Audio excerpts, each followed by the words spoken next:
할렐루야. 한 주간 평안하셨습니까? 네, 우리 앞뒤 사람 좀 인사 좀 나누세요. 네, 안녕하세요.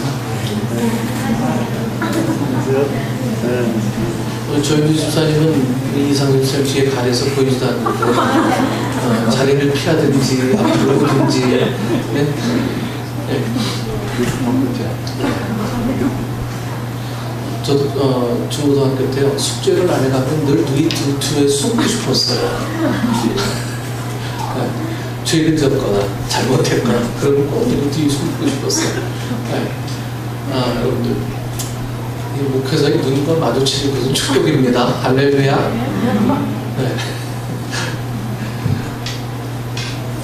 목사가 설교를 한마디 하면 그 한마디 한마디를 다 따라하는 교회가 있어요.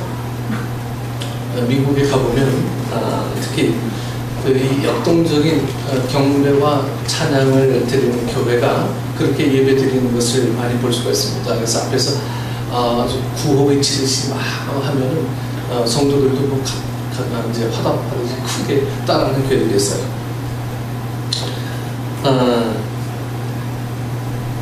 이제 목사님이 이렇게 설교를 했어요.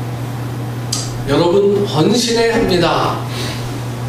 그럼 성도들이 다 화답해요. 뭐라고 하겠습니까? 네, 맞습니다. 맞습니다. 헌신해야 합니다. 이렇게.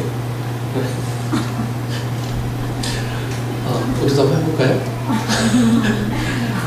교회는 걸어야 합니다. 생각이 없어요. 맞습니다. 걸어야 합니다. 네, 맞습니다. 맞습니다. 걸어야 합니다. 교회는 걸어야 합니다. 네. 교회는 뛰어야 합니다. 맞습니다. 맞습니다. 교회는 뛰어야 합니다. 교회는 날아야 합니다. 맞습니다. 맞습니다. 교회는 날아야 합니다. 네. 이렇게 목사님이 막 고무되어서 뭐 걸어야 합니다, 뛰어야 합니다, 날아야 합니다 이렇게 막 목청을 높여서 막 설교를 했어요. 그리고 목사님이 이제 마지막에 한마디 합니다. 그런데 교회는 돈이 필요합니다. 이런 활동을 위해서 헌금이 필요합니다. 그랬더니 갑자기 조용해져요. 조용한 침묵이 흐르는 가운데 한 구석에서 저쪽으로 한 성도가 이렇게 말합니다. 그냥 걸읍시다. 그냥 걸어야 합니다. 네, 여러분, 자, 이 유머가 주는 교훈이 뭡니까? 믿음을 고백하기는 쉽지만 여러분, 믿음의 결단대로 사는 것은 결코 쉬운 일이 아니라는 거예요. 믿음을 고백하는 건 쉬워요. 하지만 그 믿음대로, 결단한 믿음대로 살아가는 것은 또 다른 문제라고 하는 거예요. 오늘 우리가 세상에서 선한 영향력을 끼치며 행복한 삶을 누리지 못하는 것은 여러분 믿음이 없기 때문이 아니라 믿음의 결단대로 살지 못하기 때문입니다. 우리 늘 이 딜레마에 빠졌어요. 내가 믿음이 없는 것처럼 우리 늘 이해하죠. 내가 믿음이 없어서. 여러분, 믿음이 없어서가 아니에요. 믿음이 있지만 그 믿음의 결단대로 살 수 있는 어떤 용기들이 없는 거죠. 네. 여러분, 믿음은 다 있어요. 구원의 확신도 다 있어요. 하지만 그 구원의 확신대로 살려고 하는 용기, 그리고 믿음의 결단으로 살아갈 수 있는 어떤 그런 용기, 그런 것들이 우리에게 없는 거예요. 네. 그래서 우리가 구분을 해야 됩니다. 그래서 믿음이 없는 게 아니에요. 믿음은 다 있지만 그 믿음의 결단대로 살지 못하는 우리의 어떤 헌신에 관한 문제, 우리의 용기에 관한 문제, 이런 것들이 우리에게 결여가 되는 거죠. 그래서 성령님의 도움이라는 것은 그 믿음의 결단을 하게 되면 성령님, 나는 연약합니다. 네? 연약합니다. 하나님, 날 좀 도와주세요. 성령님의 도움을 의지하는 거예요. 그래서 무릎 꿇어야 되는 거고. 우리가 뭔가 크게 감동이 있을 때는 뭐 내 몸 다 던져 불살릴 것 같은데 집에 돌아가 보면 그런 마음들이 온데간데 없어지는 거예요. 그 마음을 살려주는 게 성령님의 도움이고 성령님의 역사라는 거예요. 그래서 크리스찬들이 늘 교회 안에 신자로 머물러 있을 수밖에 없는 것은 성령님의 도움을 우리가 의지하지 않은 채 믿음 생활을 하다 보니까 믿음은 있는데 믿음의 결단대로 살아갈 수 있는 그런 건덕지가 우리에게 없어진 거죠. 세상의 돈에 다 져버리고 말아요. 세상의 유혹에 다 그냥 떠내려가 버리고 맙니다. 그래서 제가 그래서 큐티를 하자라고 하는 것은 이런 믿음의 결단들을 날마다 성령님의 도우심으로 계속 끈끈하게 이어가자라고 하는 거예요. 네. 단절된 믿음 생활은 우리를 끈끈하게 이어지지 못해요. 주일날 은혜 받아요. 그 다음에 돌아가서는 없어. 여러분 이런 신앙생활은 날마다 우리를 어렵게 만드는 그런 크찬으로 만들고 맙니다. 그래서 평일에 우리가 성령님의 도움을 의지할 수밖에 없는 그런 삶으로 우리를 자꾸 몰아가는 거예요. 오늘 우리가 함께 하는 이 본문의 내용을 보면 이 세겜 땅에 머물던 야곱의 가정이 이 감당치 못할 풍파가 막 몰아닥쳤습니다. 야곱의 아들들이 몇 명이죠? 12명. 그리고 딸이 하나. 그렇죠? 네. 이쁜 딸이 하나였어요. 이쁜 딸의 이름은 디나였습니다. 예. 이 사랑하는 외동 딸 디나가 그만 이방 남자의 그냥 그 겁탈을 당합니다. 네. 동생의 수치스러운 일을 안 이 오빠들은요, 동생을 이 겁탈한 그 사람들뿐만 아니라 그 세겜 땅의 모든 남자들을 다 죽이는 복수극을 펼칩니다. 네. 이 세겜 땅에 있는 남자들은 우리가 이제 야곱의 아들들이 디나 오빠들이 전부 다 이제 씨를 말리겠다 해서 그냥 막 다 죽입니다. 이 일로 인해서 가나안에 있는 이방 사람들이 이 야곱의 가족을 몰살시키려는 어떤 위기에 봉착하게 됩니다. 아니 저 형제들이 뭔데? 에? 여기 와서 설사 그렇게 저희 또 남자들 다 죽여 해서 그냥 가나안의 다른 민족들이 이제 이 야곱의 형제들을 이제 또 죽일 계획을 갖고 있는 거죠. 지금 야곱은 그럼 어떤 형편에 있습니까? 죽느냐 사느냐 이 기로에 처했어. 네. 아니 그 무리들을 건드려 놨으니 지금 어떻게 되겠어요? 죽느냐 사느냐. 아들들이 세겜 땅에서 엄청난 일을 저지르는 바람에 그는 도대체 무엇을 어떻게 해야 좋을지 알 수 없는 곤경에 처하게 되었습니다. 그들은 가나안 족속 한 성을 완전히 그냥 막 초토화시켜 버렸어요. 네. 디나를 그렇게 한 그 성을요. 남자들은 전부 다 이 야곱의 아들들이 다 죽여버렸고요. 아이와 여자와 재산은 그냥 모조리 다 빼앗아 버렸습니다. 예. 마치 전쟁에서 전리품 챙기듯이 그렇게 다 빼앗아 버렸습니다. 그런 일을 저지르고도 가나안 땅에서 살 수 있다고 생각하는 이 사람이 있다면 아마 그는 미친 사람일 거예요. 이 가나안 족속들은 이방 민족에 대해서는 그렇게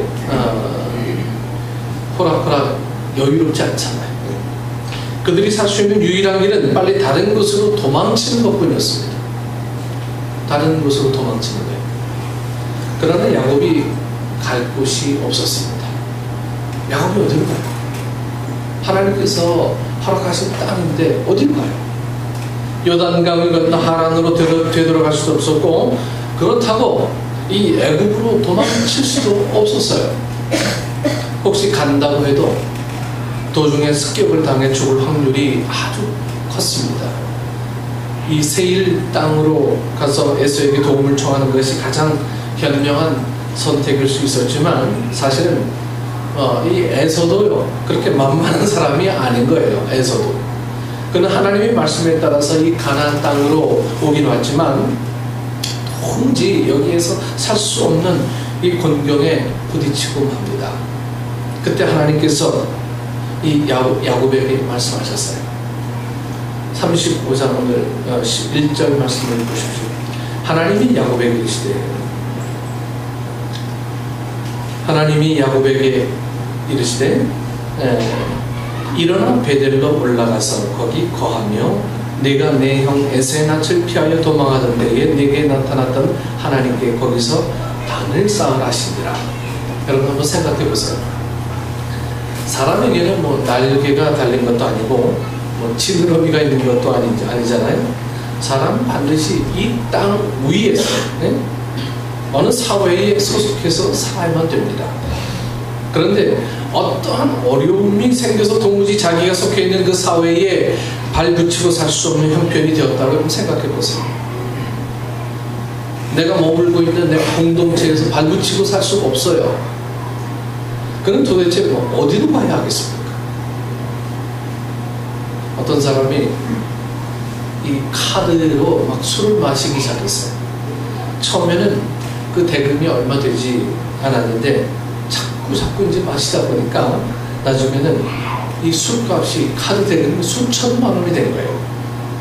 여러분 그 사람이 택한 길이 무엇인지 아십니까? 결국 자살이었어요. 자살. 외상값을 도저히 갚을 능력이 없으니까 그냥 뭐 자살해버린 거예요. 더구나 야곱의 아들들은 여러분 뭐 단순히 외상술을 마신 정도가 아니잖아요. 네? 한 성에 있는 남자들을 다 죽이고 그 성의 전리품들을 챙기듯이 다 빼앗았어요. 그들은 상상할 수 없는 엄청난 죄를 저지르게 됐습니다. 한 성을 완전히 그냥 쑥대밭으로 만들어 버렸죠. 그러고서도 거기에서 발 붙이고 살 수 있다고 생각한다면 여러분 그런 사람도 아니죠. 야곱은 이 가나안 땅에서 살 길이 도무지 보이지가 않았어요. 그가 선택할 수 있는 길은 이 가나안 사람들과 싸우다 죽느냐 잡혀서 죽느냐 이 둘 중에 하나밖에 없습니다. 둘 중에 하나는 다 죽는 길이죠. 이거 해도 죽고 저거 해도 죽고 싸우다 죽고 잡혀서 죽는 어떤 거든 죽는 거예요. 그들이 가나안 땅에서 살 수 있는 가능성은 바늘 구멍조차도 그들에게는 여유롭지 않았습니다. 그런데 바로 그 순간 하나님의 음성이 이 야곱에게 들렸습니다. 그들이 가나안 땅에서 살 수 있는 길이 있다는 거예요. 여러분 어떻게 살 수 있습니까? 야곱이 에서를 피해서 도망치다가 하나님을 만난 적이 있는 바로 이 베델이라는 곳으로 가서 그때 그 심정으로 하나님께 기도하고 단을 쌓으라는 거예요. 그러면 가나안 땅에서 다시 살 수 있다는 것입니다. 여러분 우리가 여기서 몇 가지 한번 생각을 좀 해보고자 합니다. 하나님은 좀 더 좋은 땅으로 왜 도망가게 하지 않으시고 에서를 만났던 그 베델이라는 땅에서 왜 하나님 앞에 제단을 쌓으라고 하실까? 우리가 여기서 몇 가지 생각해 봅니다. 첫 번째로 하나님께서는 왜 하필 베델로 올라가라고 한 것입니까? 이는 그동안 하나님의 은혜를 잊었던 것을 다시 깨닫게 하기 위한 것입니다. 하나님의 은혜를 잊고 살았어요. 여러분 3절 말씀을 다 같이 한번 읽어보겠습니다. 3절 말씀 다 같이 읽습니다. 우리가 일어나 베델로 올라가자. 나의 환난 날에 내게 응답하시며 나의 가는 길에서 나와 함께 하신 하나님께 내가 거기서 단을 쌓으려 하노라 하매. 여기 이 환난하면 여러분 날마다 신앙 때문에 쫓겨다니면서 핍박 당하는 것을 연상하기 마련인데 이 원래의 뜻은요 뜻밖의 불행한 일을 만나서 근심과 불안에 쌓이는 상태를 말합니다. 이것이 환난이에요. 우리가 인생을 살다 보면 뜻밖의 어려운 일을 만납니다. 누구도 다 그래요. 저도 마찬가지로 여러분들도요 살다 보면 예상하지도 않은 뜻밖의 어려운 일들을 늘 만납니다. 그리고 그 위기 앞에서 여러분 고통하고 고민하고 근심할 때가 여러분 자주 있지 않습니까? 야곱은 그동안 하나님의 도움은 별로 없었다고 생각했습니다. 왜냐하면 이 장자의 명분을 빼앗을 때도 자기의 지혜를 썼고요. 아내를 얻을 때도 자기가 14년간 애써서 얻습니다. 네. 거부가 되어가지고 고향에 돌아갈 때도 이 삼촌의 집에서 자기가 노력했고 자기가 머리를 아주 잘 써서 삼촌의 재산이 자기의 재산이 되게 했습니다. 형 에서가 이 자기를 죽이러 왔을 때도 에서와 잘 이야기해서 결국 자기 지혜로 이 원수 관계가 풀어지는 결과를 얻게 되었다고 이 야곱은 생각했어요. 자신의 삶이 자신의 노력과 자신의 애씀과 재치로 말미암아 이루어졌다고 그는 늘 생각했어요. 아, 내가 참 지혜롭구나. 내가 참 머리가 비상하구나. 그런데 야곱의 가정에 일어난 이 상상도 못할 일이 일어났을 때 그에게는 견딜 수 없는 아픔이 베어들었습니다. 자신의 딸이 겁탈을 당하는 아픔을 겪게 됩니다. 더욱 힘든 것은 자기의 이 아들들 내면 속에 있는 이 잔인함, 잔인함. 하나님을 알지 못하는 그 이방 사람들보다 더 잔인하게 행하는 복수국을 보면서 야곱은 아주 깊은 회의를 느꼈을 거예요. 하나님께서 나를 택해 주셨는데, 우리 가정을 택해 주셨는데, 택함받은 이 내 아들들이 이런 잔인함을 갖고 있다니. 야곱은 아마 자기가 그런 얕은 꾀를 쓰고 사는 그런 삶에 대해서 늘 알고 있었지만 자기 자녀들이 이러한 엄청난 잔인함을 갖고 있는 이 아들이라는 것을 상상도 못했던 거예요. 상상하기도 싫었죠. 여러분, 부모들은 자기 아들들, 내 아들들이 잘못해도 그것은 내 아들의 잘못이 아니라고 늘 편하게 생각하는 이 버릇들이 우리에게 늘 길들여 있잖아요. 근데 야곱은 자기 눈으로 직접 볼 거예요. 자기 아들들이 이렇게 잔인한 놈들이란 걸 이 야곱은 보게 되었습니다. 이것이 정말 성공의 결과란 말인가? 돈은 많이 얻었어요. 종도 많이 있고요. 가축들도 많이 있었습니다. 엄청난 부를 챙겼어요. 그런데 과연 야곱이 생각해 보니까 이게 정말 내가 성공한 인생인가? 이것이 내가 얻기 위해서 추구하고 또 추구했던 그런 결과란 말인가요? 마음속에 아마 깊은 이 번뇌의 시간들이 이 야곱에게 찾아옵니다. 자녀들을 나무라지만 자녀들이 여러분 아버지 말을 듣습니까? 아버지 말 안 들어요. 오히려 막 대꾸합니다. 이로 더군다나 그 지역에 있는 다른 족속들이 이 야곱의 집을 공격해 오리라는 것은 눈에 보듯 뻔한 사실이 되어버리고 맙니다. 이 야곱은 도무지 피할 길이 없었어요. 열심히 살아온 삶의 결과가 이런 것인가라는 이 생각과 더불어서 자녀들에게 기댈 수 없고 또 이방 민족으로부터도 피할 곳이 없는 그때에 하나님은 그를 찾아오셨습니다. 세상은 이 야곱을 다 버렸지만, 세상에게 의지할 것 없는 야곱이었지만 하나님은 이 야곱을 버려두지 않으시고 야곱을 찾아오셨습니다. 여러분, 이게 은혜야, 은혜. 여러분, 은혜라고 하는 것은 내가 뭔가를 해서 얻은 결과를 은혜라고 생각하는 우리의 잘못된 사고방식이 늘 우리를 잘못된 신앙의 길로 인도합니다. 내가 뭘 해서, 봉사해서, 내가 헌신해서, 내가 뭐 해서, 내가 물질 봉사해서, 내가 뭐 해서 은혜 받았다. 여러분, 이렇게 생각한다면 믿음 생활 처음부터 다시 시작하셔야 될 것 같아요. 내가 뭘 해서가 아니에요. 하나님이 야곱을 찾아오신 거예요. 야곱이 하나님을 찾아간 게 아니에요.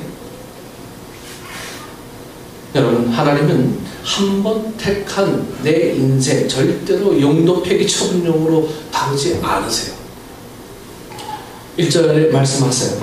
하나님이 야곱에게 이르시되 일어나 베델로 올라가서 거기 거하며 내가 내 형 에서의 낯을 피하여 도망하는 데에 내게 나타났던 하나님께 거기서 단을 쌓아라 하시니라. 하나님은 잊혀졌던 한 가지를 우리에게 다시 기억나게 해줍니다. 형의 칼을 피해서 도망갈 때 제단을 쌓았던 그 베델로 올라가라. 거기서 거하라. 이 주님의 음성을 듣게 됩니다. 더 이상 아무것도 할 수 없는 야곱에게 하나님께서 나타나셔서 야곱에게 피할 길을 또 열어주신 것을 봅니다. 그때서야 비로소 잊혀졌던 한 가지 사실을 기억하게 됩니다. 지금까지 누렸던 이 모든 것이 하나님께서 창세기 28장에 약속하신 그 약속에 의해서 이루어진 하나님의 긍휼과 자비와 축복이라는 사실을 이 야곱은 드디어 깨닫게 되었습니다. 자기 수단과 방법으로 성공하며 살아왔다라고 생각했던 이 야곱, 그러나 이제는 어떤 방법을 동원해서도 피할 수 없는 죽음의 길에 서서 하나님께서 이 야곱에게 찾아오셨을 때, 내가 걸은 이 길이 내 지혜로 말미암은 길이 아니구나. 내가 받은 축복은 내 노력의 결과물이 아니구나라고 하는 것을 야곱은 깨닫게 됩니다.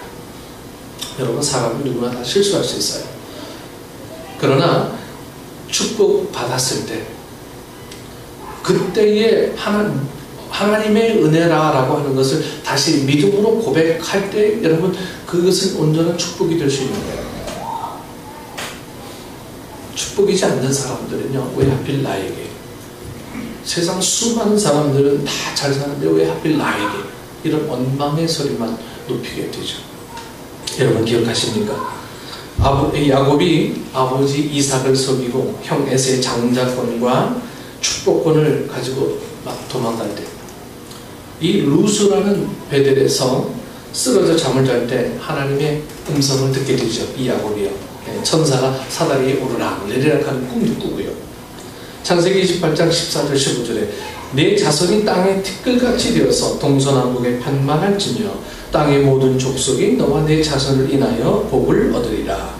내가 너와 함께 있어 내가 어디로 가든지 너를 지키며 너를 이끌어 이 땅으로 돌아오게 할지라. 내가 내게 허락한 것을 다 이루기까지 너를 떠나지 아니하리라 하신지라. 하나님께서는 야곱에게 이렇게 약속하셨어요. 내가 네가 어떤 상황을 만나든 떠나지 않겠다. 16절은요, 그때 야곱의 심정을 이렇게 기록합니다. 야곱이 잠이 깨어 이르되 여호와께서 과연 여기 계시거늘 내가 알지 못하였도다. 처음에는 예배를 통해 하나님을 만난 감격 속에 살았던 우리들, 예배를 드리면 좀 감격 속에 살았어요. 그런데 점점 그 예배가 지루해지고 시간 낭비처럼 느껴지기 시작한 거예요. 왜 그렇습니까? 예배를 통해서 하나님을 지속적으로 만나는데 실패했기 때문입니다. 예배를 통해서 하나님을 만나는데 실패했어요. 여러분, 예배 왜 들으세요? 은혜 받으려고? 여러분, 천만의 말씀입니다. 은혜 받으려고 예배 드리는 건 다 거짓말이에요. 하나님을 만나기 위해서 예배를 드리는 거예요. 여러분, 야곱도 그랬어요. 에서의 추격을 피해서 고향 이 부엘세바를 떠나서 하란으로 도망치던 시절, 그는 이 루스라는 한 들판에서 돌베개를 베고 잠을 자다가 하나님의 임재를 깨닫습니다. 여기에 대해서 야곱은 창세기 28장 20절에서 22절에서 이렇게 약속했습니다. 야곱이 서원하여 가로되 하나님이 나와 함께 계시사 내가 가는 이 길에서 나를 지키시고 먹을 양식과 입을 옷을 주사 나로 평안히 아비 집으로 돌아가게 하시오며 여호와께서 나의 하나님이 되실 것이요 내가 기둥으로 세운 이 돌이 하나님의 전이 될 것이요 하나님께서 내게 주신 모든 곳에서 10분 일을 내가 반드시 하나님께 드리겠나이다 하였더라. 여러분 생각해 보세요. 베델에서 서원했던 그 일이 벌써 30년 가까이 지난 거예요. 그동안 서운한 것을 새까맣게 잊고 살았어요. 여러분, 이게 인생입니다. 잘 될 때는 내 잘난 맛에 거들먹거리고 살아갑니다만 고난이 오고 어려움이 막 오니까 비로소 자기를 돌아보면서 얼마나 자신이 교만하게 살았는가를 아는 거예요. 여기 베델로 올라가라. 여기 베델로 올라가라는 의미는 다른 게 아니에요. 여기서 이 올라가라는 말은 지형적으로 높은 곳으로 올라가라는 뜻이 아닙니다. 하나님을 만났던 거룩한 장소로 가라는 뜻이에요. 하나님을 만났던 거룩한 장소로. 다시 말하면 하나님에게서 멀어졌던 야곱에게 이제는 하나님께 가까이 오라는 거예요. 두 번째로 이제 그는 가족을 모으고 중요한 결단을 합니다. 2절 말씀이죠. 35장 2절 말씀 한번.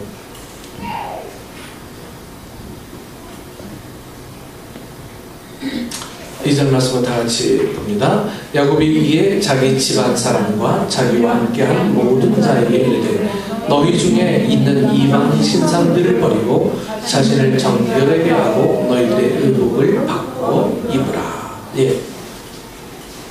지금 야곱은 식구들에게 그 말씀을 전달하는데 아주 구체적으로 말합니다. 야곱은요, 그 식구들에게 이제 구체적으로 뭐뭐 해. 네. 먼저 뭘 버리라고요? 우상을 버려라. 우상. 그리고 정결하게 하고 옷을 갈아입으라 했습니다. 옷을 갈아입으라. 여러분 무슨 뜻입니까? 영적으로 육적으로 더러운 모든 것을 청산하라는 거예요. 청산하라. 대청소하고 성결을 유지하라는 거예요. 지금까지 살았던 삶의 자세를 바꾸라는 것입니다.